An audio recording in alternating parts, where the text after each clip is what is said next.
क्या आप जानते हो कि आपके ब्रह्मांड में कितने तारे हैं? आपको जानकर यकीन नहीं होगा, लेकिन जितने तारे ब्रह्मांड में है ना, उतने रेत के कण तो पृथ्वी पर भी नहीं है।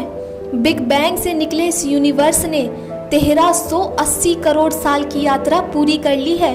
इस वक्त हमारे पृथ्वी पर मनुष्य की औसत आयु 79 ईयर्स है, जो कि इस ब्रह्मांड, आकार और समय यात्रा के सामने बहुत बहुत ही छोटी है। जब हम दिन की शुरुआत करते हैं तो कहीं ना कहीं कल जो हमारे साथ हुआ था उसका मेंटल इफेक्ट आज के दिन पर जरूर होता है।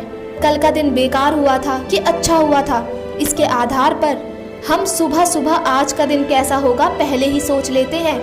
लेकिन आपको याद रखना चाहिए कि समय की सबसे बड़ी खूबसूरती क्या है। जो एक बार चला गया ना, तो वो सिर्फ यादों के रूप में हमारे दिमाग में रहता है।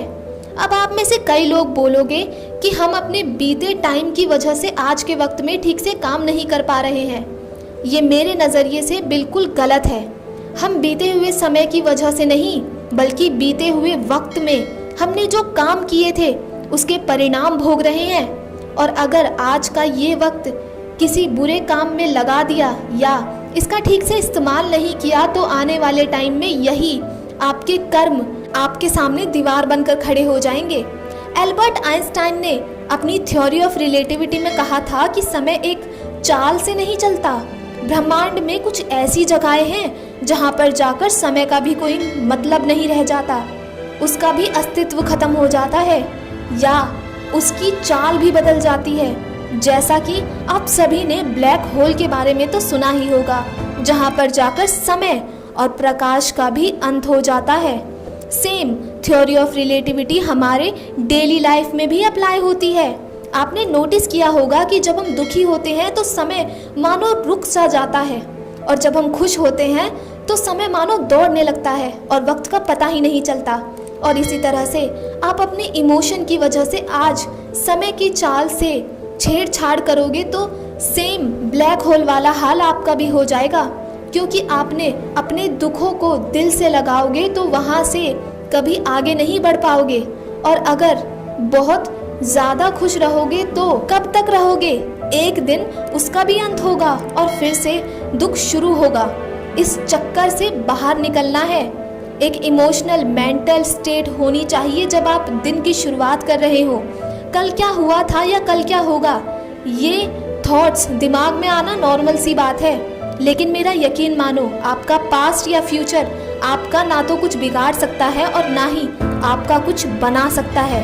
अगर आपकी ज़िंदगी में संपूर्ण ताकत किसी चीज़ में है ना, तो वो है आपके प्रेजेंट। वो प्रेजेंट जिसमें आप बैठकर अभी जो काम कर रहे हो, वो प्रेजेंट जिसमें आप हमेशा रहते हो, वो प्रेजेंट जिसमें आप आलस करते हो, रोते हो, गलत काम करते हो, वो प्रेजेंट जिसमें आप खुद में झांकने की बजाय इस बाहरी दुनिया की तरफ झांकते हो। वापस चलते हैं अपने ब्रह्मांड की तरफ, क्योंकि वहीं से अपनी उत्पत्ति हुई थी। समय कब शुरू हुआ और समय कब अंत होगा? बिग बैंग से पहले समय का ना तो कोई अस्तित्व था, और जब यूनिवर्स कोलैप्स हो जाएगा तब भी समय का कोई अस्तित्व नहीं होगा। ठीक उसी प्रकार से जब हम पैदा नहीं हुए थे तब हमारा कोई अस्तित्व नहीं था, और जब हम मर जाएंगे तो उसके बाद भी हमारा कोई अस्तित्व नहीं करेगा। ऐसा हर इंसान के साथ होता है। लगभग हर 100 साल में दुनिया की पूरी पॉपुलेशन नई पॉपुलेशन के साथ रिप्लेस हो जाती है।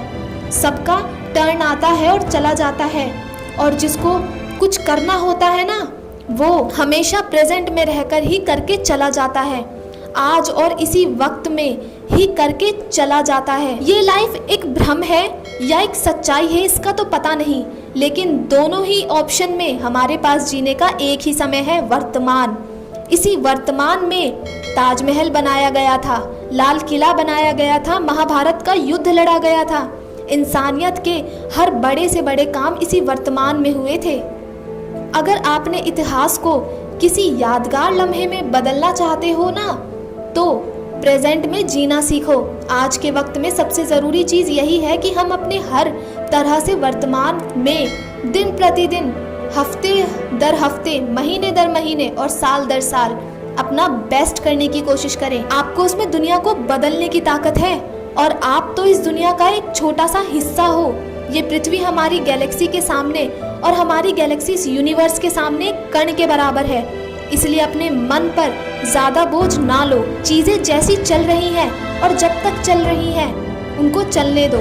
जितना हो सके प्रेजेंट में जियो। अगर कोई महान राजा जिस वक्त युद्ध लड़ रहा होता था और उसी वक्त अगर वह उस युद्ध को छोड़कर ये सपने देखता कि यार मैं जीत जाऊंगा, तो हो सकता है वो वहीं पर ही युद्ध में मारा जाए, क्योंकि उसका ध्यान उस समय के युद्ध में नहीं बल्कि अपने आने वाले फ्यूचर पे था। इस जिंदगी को भी अपनी बुरी आदतों से, बुरे एक्सपीरियंस से, अपनी चुनौतियों से एक युद्ध मानकर चलो।